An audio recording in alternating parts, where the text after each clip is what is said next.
Dune Part I is, in my opinion, one of the best adaptations of a book to film.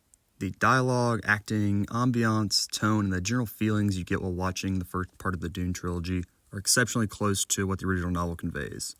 All of these traits come together to draw the viewer in within the first few minutes of the film. Dune Part II is set up to adapt the most energetic and action-heavy portions of the novel given where the first film left off.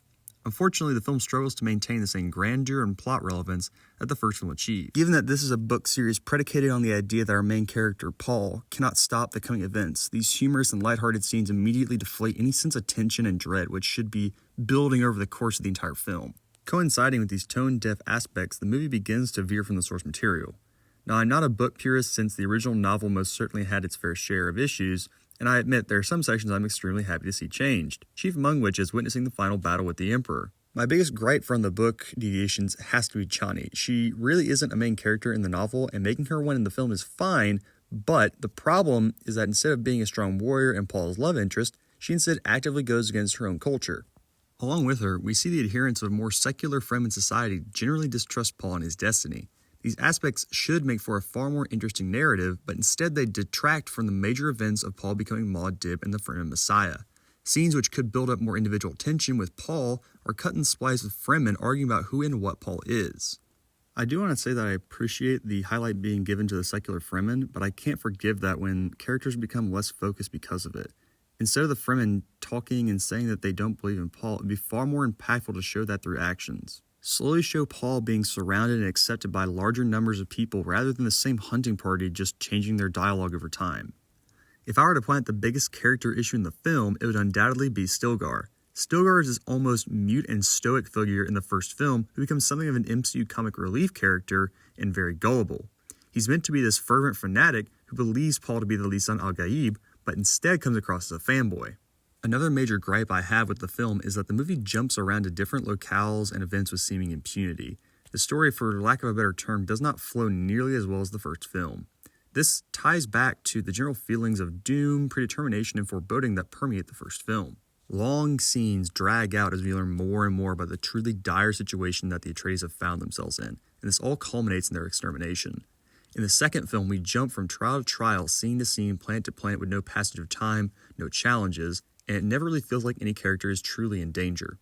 Instead of distant shots of Paul walking towards the camera, use that time instead to drag out scenes or find ways to show the passage of time. You could even do something as simple as show Jessica's pregnancy advancing far more prominently, show Paul's eyes taking on a deeper and deeper blue hue, and have a single line describing how long it takes for eyes to do that. Show the audience that what is happening is slowly marching towards an inevitable crescendo just like the first film. Now, I've been complaining about this film for a hot minute now, but that isn't to say it's bad, and in fact that's far from it. There are incredibly powerful scenes in the film. Watching Feyd-Rautha in the ring, Paul's address to the Fremen Council, and the final battle all come to mind, and all of these immediately reminded me why I love the first film so much, and this universe in particular. But then we have scenes like Paul's first route in a sandworm. This scene has its moments where it truly feels weighty and suspenseful. Paul alone on the sandworm is incredibly nerve-wracking. The only problem is we cut to the Fremen nearby, and they're cracking jokes. Stilgar in particular gets used as comedic relief prior to this entire scene, and it truly deflates all the tension that gets built up. Having said all of that, the score, the cinematography, and the scale easily make this a film which is a must-see in theaters. I just wish the tone and plot had been more akin to the first film and less upbeat. The ending of this film should not fill you with a sense of accomplishment, and instead it should be a glass-half-full sort of feeling where Paul has achieved his revenge and gained power, but the far bigger threat of galactic destruction and death looms on the horizon. Instead, we get Chani pouting and leaving on a sandworm while Paul is raising up his hostage princess. Now, forgive me if that's an oversimplification, but at the end of the day, Chani is not the reason I came to see this film. I came to see a young man get torn apart by a destiny that he was forced to choose, where his comforts are few and his mind is tormented by the atrocities only he can foresee. The final product was in many ways a boondoggle of a film which at times exuded the grandeur and epic story and scale I expected, but was consistently dragged down by seemingly modern pandering to a dumb audience who couldn't be forced to sit through a 3+ hour serious and dark film. It's honestly kind of depressing that there will be a 5-hour version of this floating somewhere of all the Dune films that we will never see because Denis Villeneuve doesn't want to show them. And these films are probably going to be the definitive versions of the Dune adaptations. They are something which would be able to show the entire story without having to cut out important details. And tragic as that may be, I would still say go see this film. Go get the sandwich popcorn bucket, but at the end of the day, don't call this movie a masterpiece.